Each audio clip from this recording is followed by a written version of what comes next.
Welcome to episode 141 of the Sports Marketing Machine podcast. I'm your host, Jeremy Nizer. Today, we're talking about a topic that some teams absolutely love and some teams despise it. It's the topic of a buyout night. So if you're not familiar, what is a buyout night? It's typically one of these few things. A sponsor will come and say, hey, we're going to give you X amount of dollars and we want you to let all fans come in free to the game. So all the fans in the community can come to the game for free, and we're going to give you a check, a sponsor check to cover all the tickets for that game.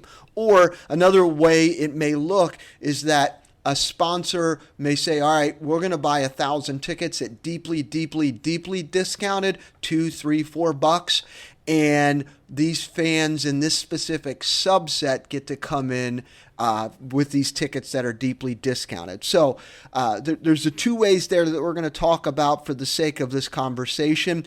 Buyouts can be absolute slam dunks, home runs. They are marvelous for some teams, and some teams absolutely despise them. So today, I'm going to talk about the pros, the cons, and if you plan on doing something like this, what are the guardrails, the structures that you should be thinking about and putting this together instead of cannibalizing yourself. Let's get to it.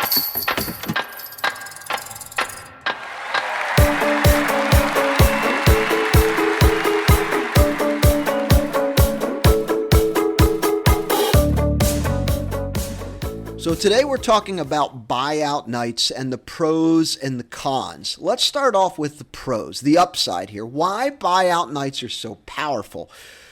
Because when buyout nights work, they really work. You get guaranteed revenue up front. If you're a smaller market, maybe a summer collegiate baseball team in a community, or you're in the hockey or even early season basketball or something like that, from a business operations standpoint, this is marvelous. Sponsor comes to you and says, hey, we're going to give you $5,000 or $4,000 or whatever it is. We want all fans to come in for free. You're like, this is great. I get $4,000 up front. It's already paid for. All I have to do is just tell people that XYZ sponsor is sponsoring this day and people get to come in for free. And however many shows up, great. I really want to make it a great, big, wonderful opportunity here. So it's great. That sponsor check doesn't fluctuate based on the weather. The opponent, whether the team has lost 6 in a row, doesn't make a difference. It's guaranteed money. Thank you. I will take that check. We will cash it. It is great.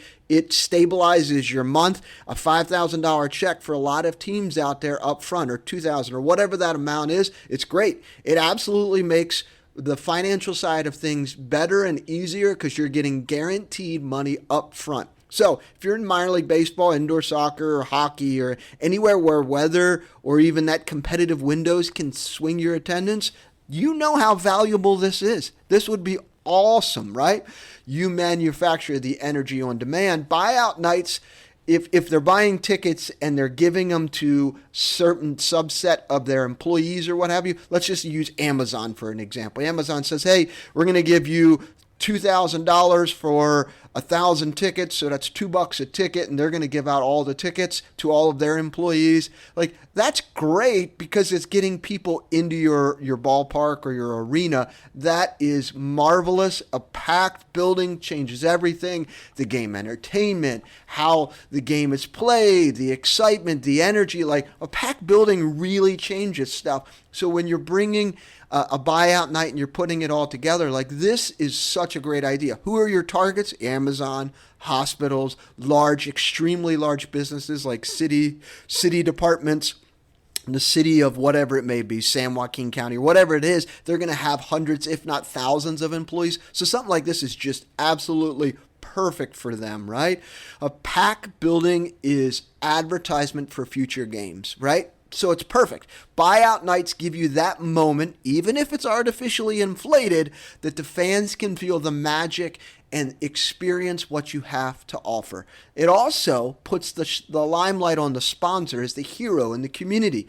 Most sponsors don't necessarily just want outfield wall signage or dasher board signage, right? They want impact. visibility, and most importantly, they want to be remembered. And a buyout night does a lot of that. They're going to get announcements and social media content, community mentions, and literally it's their opportunity to say, hey, tonight is on us. It's like them picking up the tab at a restaurant. It's just like that. Like, hey, we've got you.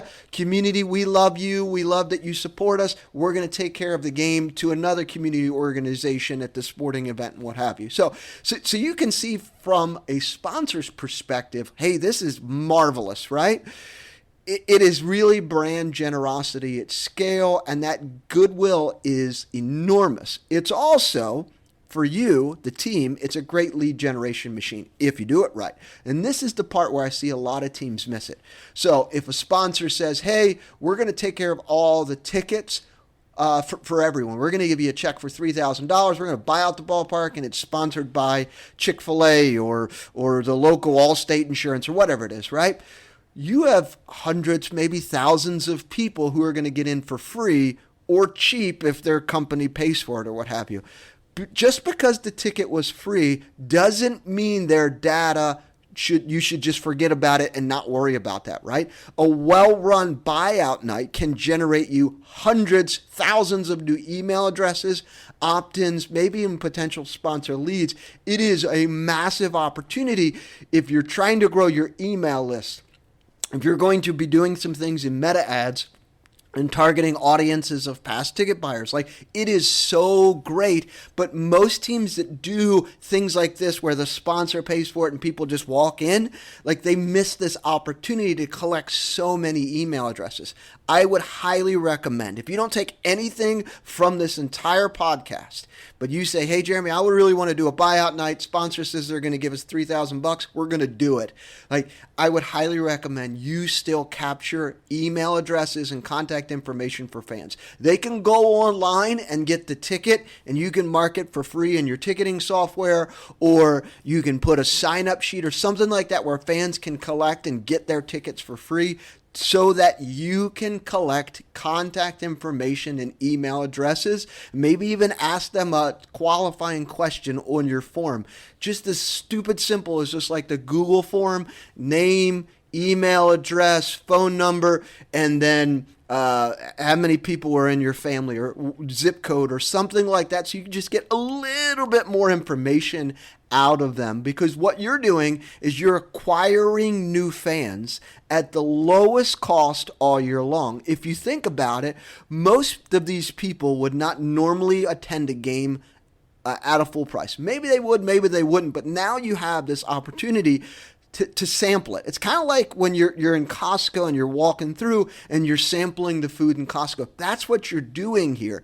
You're letting fans kind of try things, experience the atmosphere, check out your store, meet the mascot, see fireworks, and then you have the opportunity to follow up with them with a low friction offer to come back. But you have to set up the opportunity for them to collect more, for you to collect more email addresses in your system. You have to be able to do that, because that strong bounce back system, that strong opportunity for you to be able to retarget and get them to come back, is the cheapest fan acquisition channels on the planet.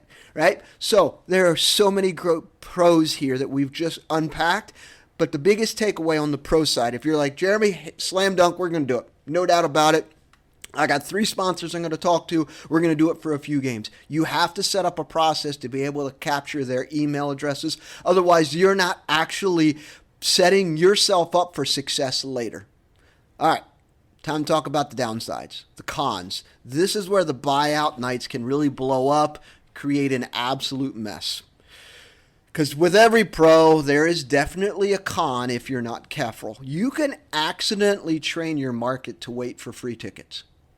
That's happened. And I've seen this in lots of communities. In fact, I remember working in sports in the early 2000s and hearing from teams that are in minor league baseball right now, where they used to leave a stack of tickets inside the Piggly Wiggly, and you would just go in there, grab the ticket, and you would get to go to the game for free, and they would make their money on concessions and parking and merchandise. That's how their strategy was. We just got to get people in the ballpark or the arena.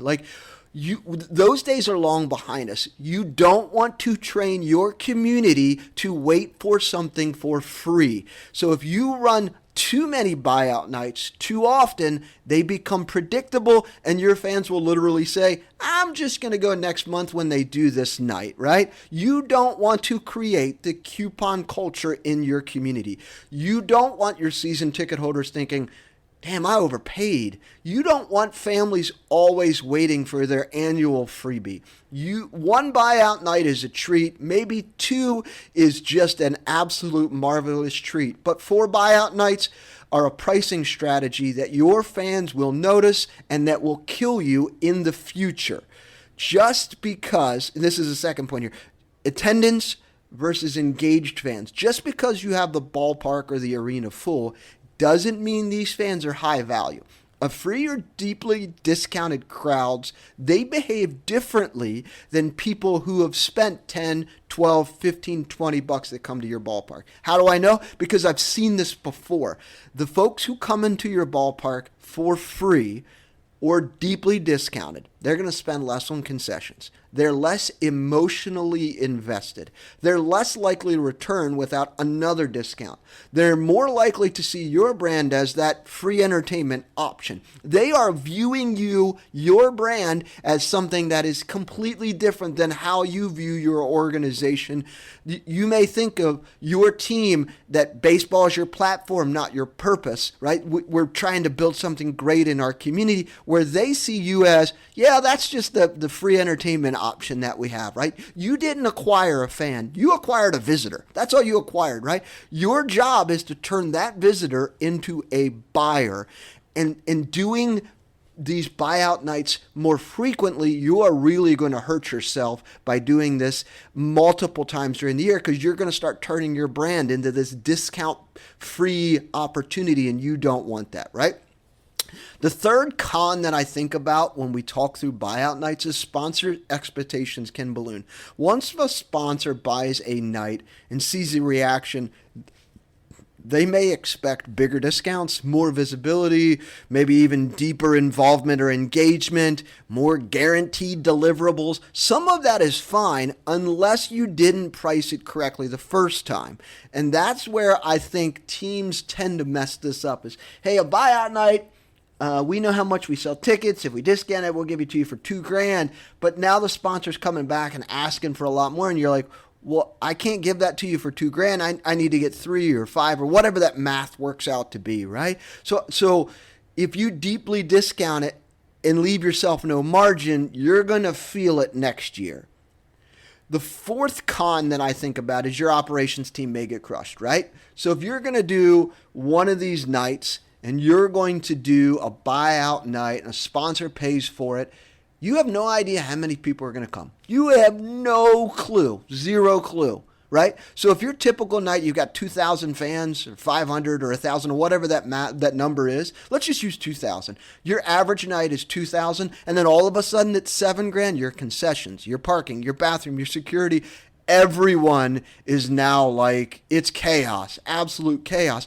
But when you do these buyout nights, this is something you have to think through, because you may not be prepared for a jump of 2 to 7. If you market it correctly and you get all these people to come, you have no idea what it's going to do. And that not knowing creates so many problems. Your concessions, hey, we're expecting to see 3,000 people and 7,000 show up. Like, making hot dogs and rolling them and getting all that stuff together, that is an absolute mess. And your fan experience is going to plummet if you do a big jump like that. So just know, when you do this and it goes really well, your operations team will get crushed.